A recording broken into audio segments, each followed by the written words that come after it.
Bom dia, igreja linda e abençoada. Uau, que a graça e a paz do nosso Senhor e Salvador Jesus Cristo possa superabundar nos nossos corações, amém? Vocês esperaram eu falar assim, sejam bem-vindos ao seu lugar? Amém, glória a Deus. Pode tomar o seu assento, por favor. Vocês são muito lindos, gratidão a essa equipe de louvor. Amados, deixa eu só pontuar algo para que vocês possam entender. Fazer a gestão de um processo onde o acesso ele é franqueado de maneira gratuita é difícil. Por quê?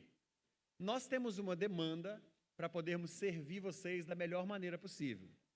Como a gente não cobra a entrada e não tem acesso à quantidade de pessoas que virá, nós sempre fazemos uma programação para o café da manhã de uma maneira que atende. O que pode atrapalhar esse processo é a instabilidade dos participantes. Como assim? É uma autorresponsabilidade. Nós, enquanto pastores, administradores aqui da igreja, nós nos programamos para receber vocês. À medida em que vocês vão aumentando a frequência, nós vamos aumentando o quantitativo. Começamos o nosso café da manhã, eu me lembro como se fosse ontem, com uma quantidade de 30 pães, 2 bolinhos e 2 garrafinhas de café. E foi crescendo, foi crescendo, foi crescendo, foi crescendo. Hoje a gente tem uma estrutura muito boa e conseguimos atender a igreja inteira, desde que a igreja seja firme e constante na frequência também. Porque já tivemos situações em nós fazermos a aquisição dos materiais para o café da manhã e este sobrar.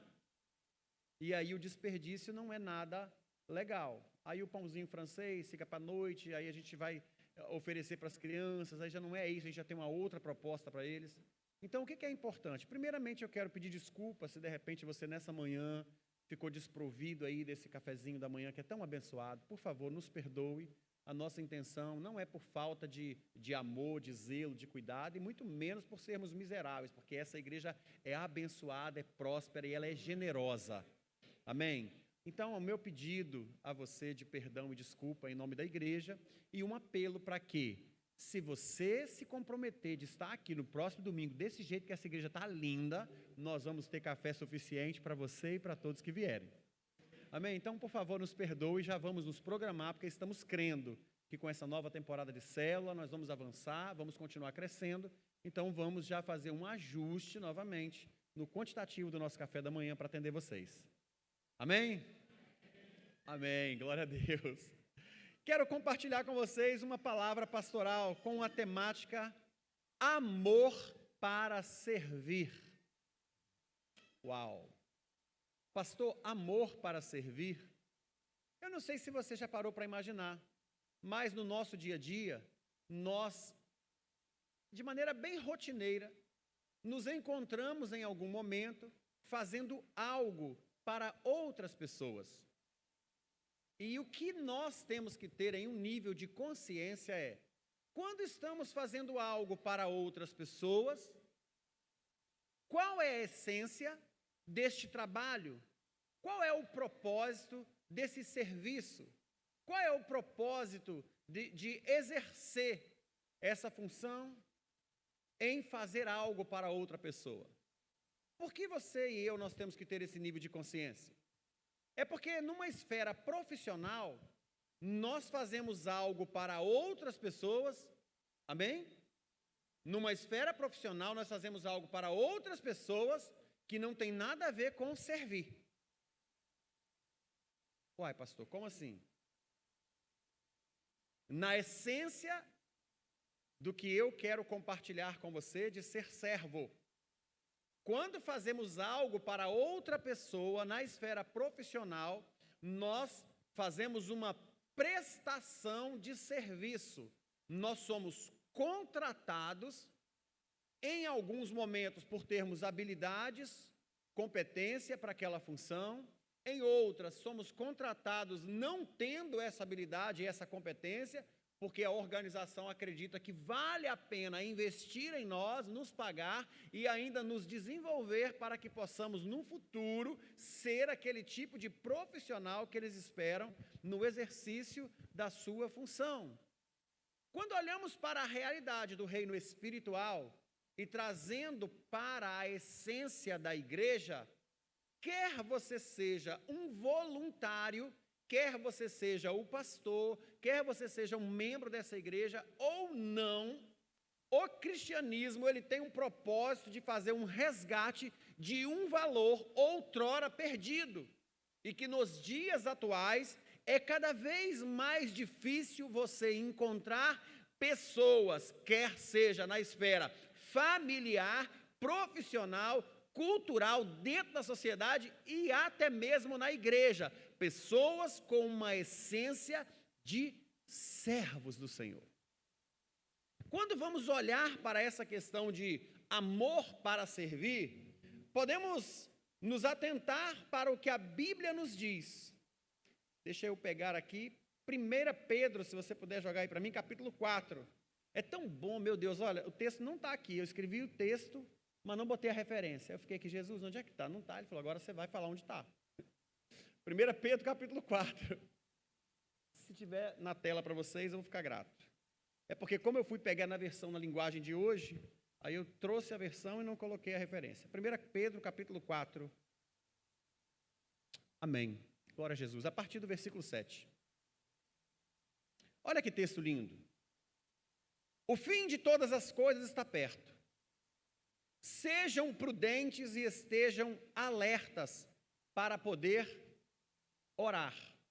Em algumas traduções é vigiai e orai.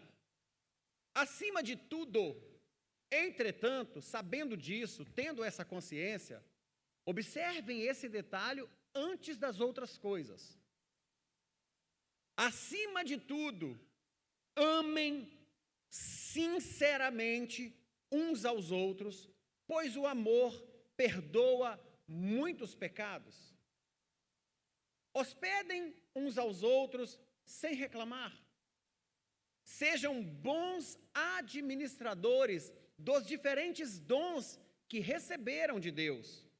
Cada um use o seu próprio dom para o bem dos outros. Quem prega, pregue a palavra de Deus. Quem serve, sirva com toda a força que Deus te dá. Quando fazemos uma conexão dessa frase com Eclesiastes, capítulo 9, versículo 10, tudo que te vier à mão para fazer, faze-o conforme a sua força. Ou seja, pega a sua vitalidade, o seu vigor, toda a sua energia para fazer isso. E aí nós avançamos. Faça assim para que em tudo Deus seja louvado por meio de Jesus Cristo, a quem pertencem a glória e o poder para todos sempre. Amém. Olhando para essa tão poderosa palavra, esses textos vão nos conectar a uma realidade em que nós precisamos ficar atentos. O fim das coisas, o fim de tudo está perto. Tanto para mim quanto para você, para essa humanidade, isso vai passar. Está muito próximo. E nós precisamos ficar atentos, vigilantes, orando, tendo consciência. Mas o que esse texto vai trazer com profundidade é que aquilo que nós temos, que nos fora dado por Deus, não é para um fim próprio. Tudo que nós recebemos de Deus, entenda, o dom que Deus te deu, se você tem um dom, quer seja cantar, pregar, dançar, se você tem dom para trabalhar com arte, se você tem um dom na esfera profissional, porque tem pessoas que elas são especializadas em uma área distinta, mas elas também possuem um dom, uma habilidade com aquilo. Estou falando do que está além do técnico, eu estou falando da essência do ser humano, do indivíduo. Todos nós podemos vir aqui e pregar a palavra, mas para alguns Deus vai dar o dom. Entende isso? Nem todo pastor vai ser eloquente na mensagem, no sermão. Nem todo pastor vai ser um pregador em que quando você ouve, você fala, uau, que maravilha, como é bom, como que eu fico atento, como que traz clareza. É a mesma palavra. Mas nem todo pastor que é eloquente, que prega e que atenta, assim, que atrai a atenção dos ouvintes, dos espectadores, vai ser um bom evangelista. vai ser um pastor de cuidado, vai ser um bom conselheiro. Consegue perceber? Porque são dons distintos e que podem ser desenvolvidos. Tanto um quanto o outro pode fazer a mesma coisa, porque está dentro da sua esfera ministerial. Entretanto, temos que ter a sensibilidade para observarmos no Senhor o propósito pelo qual Ele nos fez e em qual esfera que Ele quer que nós possamos atuar. Aí, às vezes, a pessoa fica triste, fala assim, poxa, pastor, eu não tenho oportunidade de pregar, mas, querido, você não foi chamado com esse dom, onde você quer exercer ele da maneira em que você pensa que é e não é. Você tem oportunidade de pregar em tantos lugares, mas a pessoa quer estar no altar. Aí, quando vem para o altar, ela não está conectada com a linguagem, com a visão, com a missão, com o propósito da palavra e o direcionamento que a igreja confere, e aí ela fica chateada. Então, são muitas coisas, são muitos detalhes. Você não precisa ser eloquente, você não precisa ter, sabe, toda essa postura, essa conduta, essa dinâmica, mas você precisa ter clareza do porquê Deus te chamou e o que você vai fazer quando você estiver pregando, quando você estiver cantando, quando você estiver ministrando. Porque se você vai usar esse dom em benefício do outro, aí é onde você tem que abrir mão de algumas coisas que são pessoais. Exemplo, e eu sei que acontece e eu falo incansavelmente, porque eu espero que um dia todos os levitas que aqui sobem tenham essa mentalidade e despertam. Se você é chamado para levita, você não canta música secular e você não se envolve, você não ouve isso na sua casa. Por quê? Porque esse é o seu sacrifício de santidade. Porque ser santo é ser separado. Mas você acha que não, ninguém está vendo, ninguém está acompanhando. Enquanto você não se libertar disso, você não vai entender que o dom que Deus te deu não é para você servir, é para você servir o outro. E você só vai impactar a vida do outro quando você fizer os sacrifícios que são necessários para impactar a vida que Deus quer na sua essência. São detalhes. O que você vê, o que você lê, o que você faz com o dom que Deus te deu. Se é para serviço do outro, o seu eu, o meu eu, o nosso eu, ele deve ser mortificado. Hoje nós vemos no pleno século XXI, é modismo, ser cristão virou modismo. Artistas famosos, pessoas que são conhecidas, não só em um nível estadual, nacional, mas universal, no mundo inteiro. Se dizem ser cristãos ou adeptos da fé cristã, porque isso está em evidência.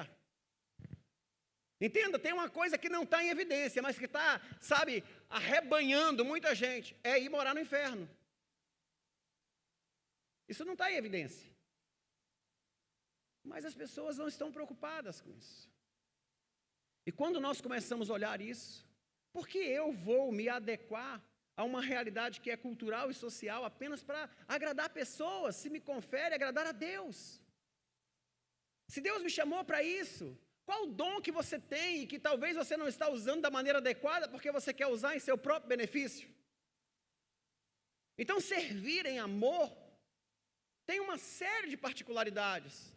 Você pode estar trabalhando no voluntário, prestando um ótimo serviço, mas sendo um péssimo, desculpa, querido, sendo um péssimo cristão na sua essência, porque você não está fazendo isso por amor. Porque pode estar havendo uma disputa, pode haver um desejo de se posicionar. Pessoas que estão fazendo as coisas intencionalmente para se promover, estas serão humilhadas, até que, quando elas se humilharem no propósito, elas sejam exaltadas por Deus. Deus nunca vai, a não ser que o seu pastor, o seu líder, as pessoas que Deus tem levantado para trabalhar, elas não estejam conectadas com a palavra, porque Deus, Ele, com certeza, Ele vai destronar o soberbo, mas Ele vai exaltar os humildes.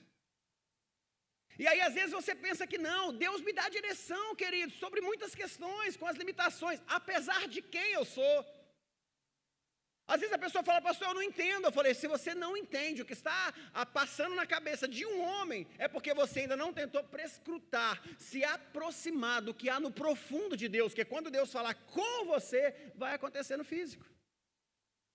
Então, tira essa visão, sabe, de coisas só carnais, materiais e humanas, e se volta para o propósito. Administrar os dons. Quantas pessoas não conseguem administrar o dom que Deus deu? E aí, quando nós avançamos dentro dessa realidade da palavra, o que acontece? Jesus, no Evangelho de João, capítulo 13, 34 ao 35, ele vai dizer assim, ó, um novo mandamento eu vos dou, que vos ameis uns aos outros, assim como eu vos amei, assim também vós deveis amar uns aos outros. Queridos, eu não vou colocar infração em percentile, mas no nosso meio deve ser assustador o número que vai nos aparentar de pessoas que estão dispostas a amar o outro como Jesus amou. Muitos de nós não entenderam o que é dar a vida pelo outro. E eu não estou falando da esfera onde você vai até a cruz do Calvário, literalmente como Jesus foi, onde você vai ser julgado, onde você vai ser açoitado, onde você vai sofrer e depois você vai ser pendurado no madeiro. Pessoas não estão dispostas a dar a vida para o outro em coisas simples. As pessoas não vão pregar o Evangelho. As pessoas, quando estão na igreja, elas não entendem a essência do perdoar. Pessoas que não conseguem perdoar. Pessoas que não conseguem viver a essência da palavra para simplesmente se submeter, se sujeitar a uma hierarquia, a uma liderança. Pessoas que só vão fazer algo se tiver na escala do serviço, se não tiver, não faz. Pessoas que não conseguem observar essa esfera. Pessoas que não conseguem sentir a falta dos irmãos e quando sente a falta dos irmãos, não fazem nada por eles. Às vezes estamos tão preocupados em ganhar o mundo que estamos nos perdendo dentro de nós. Queremos fazer um novo evangelismo, pregar o evangelho para uma nova pessoa e deixamos de viver o evangelho entre família. Que amor é esse? Consegue entender? O nosso irmão está conosco hoje, amanhã não está mais e não faz diferença.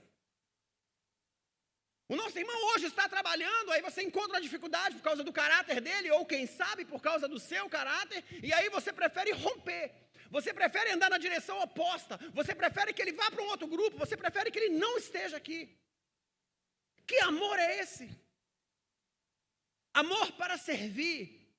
O amor de Cristo que moveu, que fez ele vir ser servo, é porque ele tinha um amor numa essência, onde ele ia encontrar pessoas que ia rejeitar, pessoas que não sabiam o que precisava ser feito, pessoas que precisavam de mudança, transformação, mas ele estava disposto, vou servi-los até que esse amor que serve possa transformá-los. Nisso conhecerão que sois meus discípulos, quando vocês amarem uns aos outros. Amar o suficiente para servir. Queridos, quantos filhos dizem que amam os seus pais, mas não conseguem se colocar na condição de servos dos seus pais? O pai tem que afrontar o filho, tem que obrigar o filho, tem que justificar para o filho fazer algo. Isso é vergonhoso. O filho deveria acordar pela manhã, e essa é a essência da nossa humanidade. Você acordou hoje de manhã, abriu os seus olhos e falou: paizinho, o que eu posso fazer nesse dia para te servir, para te agradar, para cumprir a minha missão, o meu propósito? Eis-me aqui. Entramos no automotismo, acordamos, tomamos banho, vamos para a igreja. Para quê? Você tem que ter essa essência. O filho acorda de manhã e ele não consegue pensar: meu Deus, o que eu posso fazer? Será que eu posso dar um descanso, um refúgio para minha mãe, para meu pai? Será que eu posso ir lá fazer um café da manhã? Será que eu posso ir correndo na padaria comprar um pão? Será que eu posso lavar essas vasilhas que estão sujas, se é que ficou suja? Porque tem casa que tem problema, deixa amanhã lava, e tem casa não, antes de dormir já arruma. Mas eu quero que você entenda, se nós não estamos conseguindo servir dentro da nossa casa, vamos servir onde? Vamos servir para quê? Ah, pastor, porque o senhor não sabe a realidade da minha vida. Eu nem preciso. Porque essa não é tão importante quanto a realidade que Deus quer construir para você. Essa é que importa. No cenário em que você está, ele é fundamental, sabe para quê? Quanto mais caótico, complexo e problemático for o seu cenário, maior serão as evidências do milagre do que Deus vai fazer.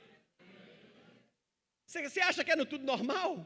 no tudo normal, para quê? Está tudo bem? Precisa de mudança. Mas quando nós olhamos isso, queridos, a essência, amarmos uns aos outros, sabermos ter o princípio de que vai fazer com que as pessoas nos vejam além daquilo que nós somos, das nossas funções, das nossas atribuições. Imagina, você é um funcionário servo, mas se você é um patrão servo. Queridos, é diferente. Você olha e fala, rapaz, esse cara é o meu patrão, mas esse camarada é um homem de Deus, a conduta dele me constrange. Ele poderia ter me tratado dessa forma, mas ele me tratou como um cristão. Consegue entender? E aí nós vamos avançando, porque entender esse propósito é fundamental. Pense nas pessoas que Jesus escolheu. Você já conseguiu imaginar? A Bíblia vai dizer assim, olha, Lucas 6, de 12 ao 16. E aconteceu que naqueles dias subiu ao monte para orar. Passou a noite em oração.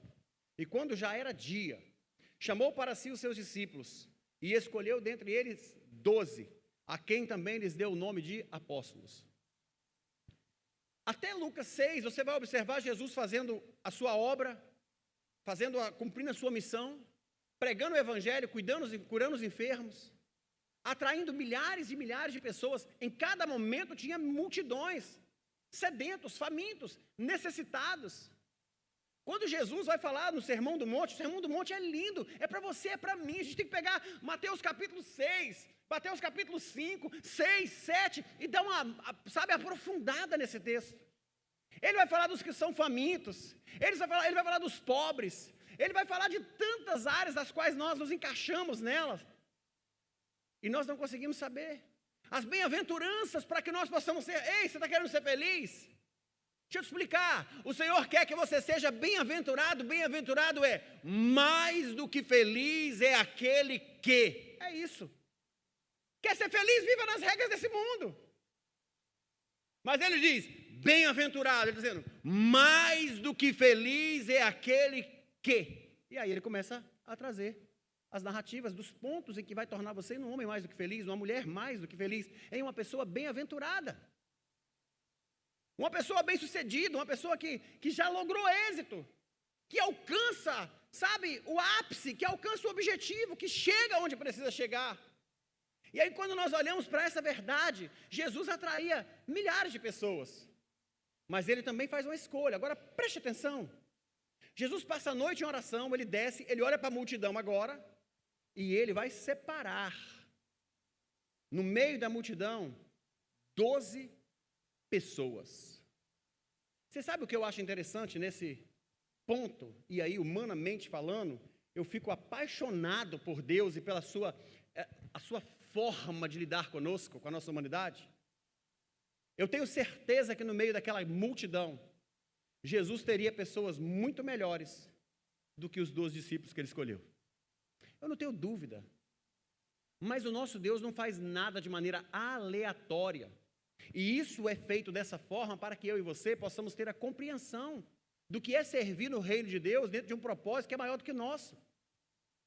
Porque quando nós olhamos aqui, ele vai chamar Simão, ao qual também chamou de Pedro, André, o seu irmão, Tiago e João, e Filipe, Bartolomeu, Mateus, Tomé, Tiago, filho de Alfeu, Simão, chamado Zelote, Judas, filho de Tiago, Judas Iscariote, o traidor. E aí pensa comigo, vários destes homens não concordariam em sentar na mesa com aqueles que estavam com eles, e muito menos aprovaria a presença deles, daquele grupo, se eles fossem escolher. Por quê, pastor? É muito fácil. Mateus, cobrador de impostos, um judeu, e a sua função profissional, ele estava entregue ao Império Romano. Simão Zelote, Simão Pedro, um judeu, e daqueles bem ortodoxos, que jamais suportaria olhar para Mateus, que para ele era uma afronta, porque havia se rendido ao Império Romano para cobrar impostos dos seus irmãos. Para imaginar, estava ali na mesma mesa. Pensa Pedro olhando para ele e falando assim, camarada, por que Jesus escolheu esse infeliz? Esse sujeito está fazendo o que aqui? Queridos, quando olho para vocês,